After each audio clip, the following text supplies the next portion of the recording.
moved here when I was 5 and then went away to England for university and now I'm back. So it's about, I lived here, all in all I've been living here for like 17 years. So yeah, really love Hong Kong, it's a great place to be. And how did you first get involved with the Underground? Well, I actually first played at the Underground. It was Underground 30, so I was still in school here. Well, I just left school. And I had been to a couple of shows before then, got talking to Chris. I had a MySpace, so she had a look and then asked me to play. So since then I've always known about it. And then when I was moving back here, I really wanted to be involved. So I just gave her a text and asked if I could be involved, and so now I'm helping out. So yeah.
Well, I'm here with Chris B from Underground Hong Kong.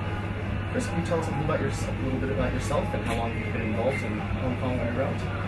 Okay, well, it's actually the Underground, and I started it with a friend of mine, a musician friend, in April 2004, because we had a new band and we wanted to play somewhere, and we only had a 30-minute set, and so I did it, and then it kind of snowballed. It wasn't my intention to turn it into the organisation that it is today. It just turns out I'm actually really good at organising. I know what musicians want. I'm a musician, so I know what they want when they play a gig. I've learnt to know what venues want, what they're looking for, what the sponsors are looking for. You know, I've learnt that. So what I do is keep people happy. That's what I do. Yeah. So over the course of the last 100+ shows, what kind of changes have you seen in the general culture of the underground live music scene? Well, we've probably not totally responsible, but we've inspired other people to organise shows. You know, like when we started, like that first 2 years, I think it was a choice of, you know, shall we go to the Fringe? You know, like, it's Saturday night, do you want to watch live music? Do you want to go to the Fringe? And that was it. It was like either go to the Fringe or not go to the Fringe. You know, now it's kind of like, you know, like we send out a newsletter and I list out all the indie gigs happening the next 2 weeks, and like tonight I think there's like 4 or 5 gigs. Last Saturday there were 7 gigs. You could go and watch indie bands all over Hong Kong, you know, so it's kind of like, yeah, people are doing it. That's what we wanted. We want a live music, well, that's what I wanted. I want a live music scene like other cities, you know, Hong Kong, World City, you know, Fringe or no Fringe is not World City, right? Hi, I'm Lawrence. I'm from the Netherlands, and I just sort of stumbled upon this concert, and I think it'll be great. How would you compare the entertainment, and especially the music scene in Hong Kong compared to your home country of the Netherlands? It's much more easy to find it in my country, in the Netherlands. Okay. Do you think people in Hong Kong are aware of the music that's happening here?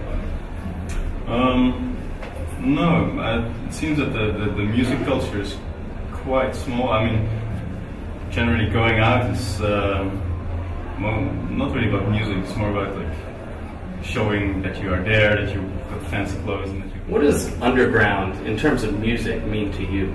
I would say underground is more, more original, like trying to be a little bit different than what you can hear in the NPR or what you hear in the supermarket. You're living in this great city, and you're not making use of all these great cultural facilities that are here. And yeah, it's a waste of your life if you don't go to a concert once in a while.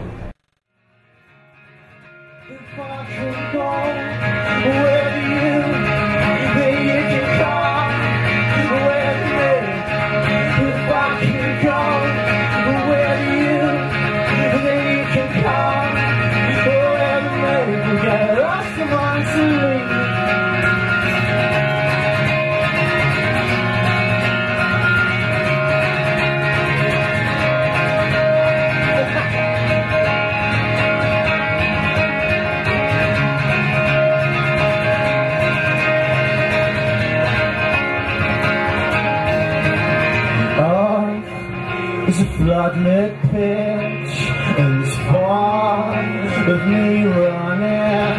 There's far of me running.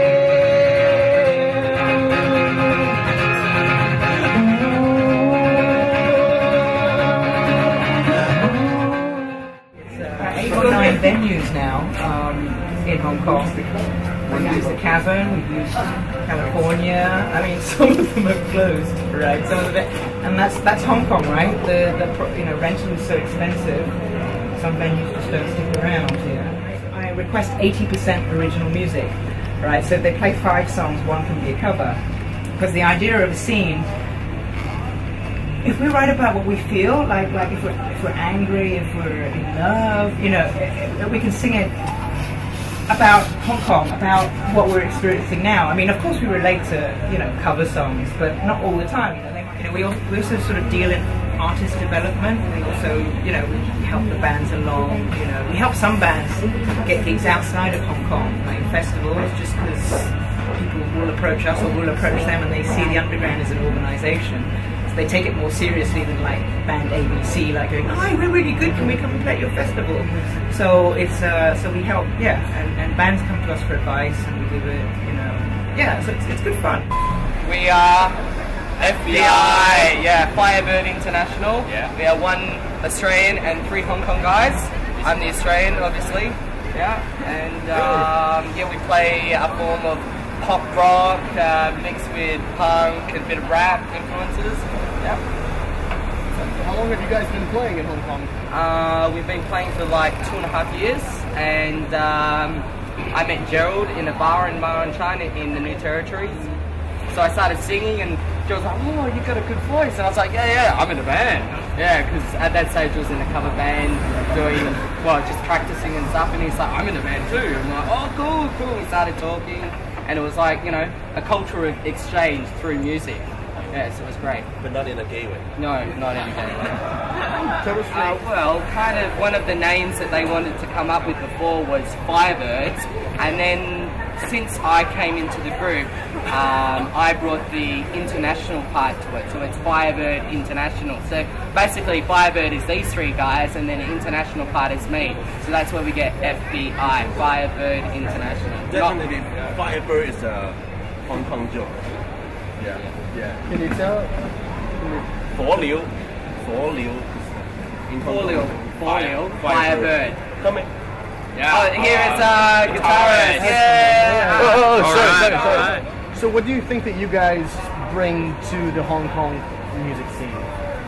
Well, definitely, because we have 1 white guy and 3 Hong Kong guys, it's really different for the audience out there. They don't really get a chance to see a collaboration of cultures so much, and to have a white guy front a band of mainly Chinese guys in Hong Kong is quite a strange thing to do. And so we don't really fit into, we're not a Chinese band, and we're not a Guelo band, we're not like a Western band. So we don't really fit in, but we play shows with other Chinese bands, and then we play shows with other Western bands as well. 1, 2, 3, 4!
So how did you become involved with Chris and the underground here in Hong Kong? How did that happen? Well, we started the live music, the live music scene, and Chris heard about us, and she's always looking for new venues. So she asked me if they could have underground here in our place. We tried to bring good music, but you also should give young people a chance to perform, because that's the next generation, hopefully, of good musicians. Look at the musicians here. The Chinese musicians have to struggle to get somewhere, because the parents are willing to pay, but they have to study something serious on the side. I think that underground, for me, is people who do their own thing of music, but still have to grow. So they are these folks on the ground coming up.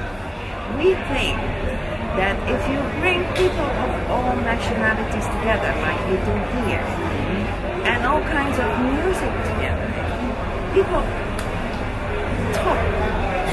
So all kinds of different races they talk, and they talk, they understand. And music makes people talk. So music makes a better world. SOHO， 香港又一个灯红酒绿的地方，同样来到 7-Eleven 抓起了青岛啤酒。那么，如果我们说香港是一个具有多元文化，然后融合世界美食的地方，那么 SOHO 就是一定要来的地方，因为这里确实有世界美食，墨西哥、泰，所有你可以想到的，那么 SOHO 都可以提供给你。所以呢，如果来香港的话，你喜欢吃 SOHO 就是一个地方。那么同样。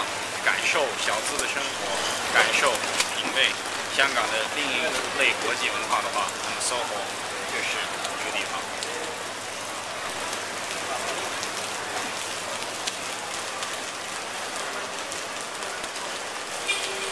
How have you seen the scene change? I mean, well, it's difficult to say. I mean, the thing with Hong Kong, like, which is probably why you guys do the documentary, is about the whole fact that R&B is a really big part of the Hong Kong. Like when you go to clubs, a lot of it's R&B. But I mean, the underground is unique because it's the longest running show. It's been running for 6 years. There's been nothing like it, and it's Chris. Every show you've got different bands, and I mean, I don't know if I can say how the whole scene has changed in general, because I think the underground is really stuck to its roots about showcasing different bands, and that's what it's about. And finally, what is your vision for the indie or underground, the non-mainstream music scene in Hong Kong? I'd love to see more bigger events. I mean, something like Clock and Flap. That was really great. You know, something where a lot of people are involved. Some, you know, big outside concerts.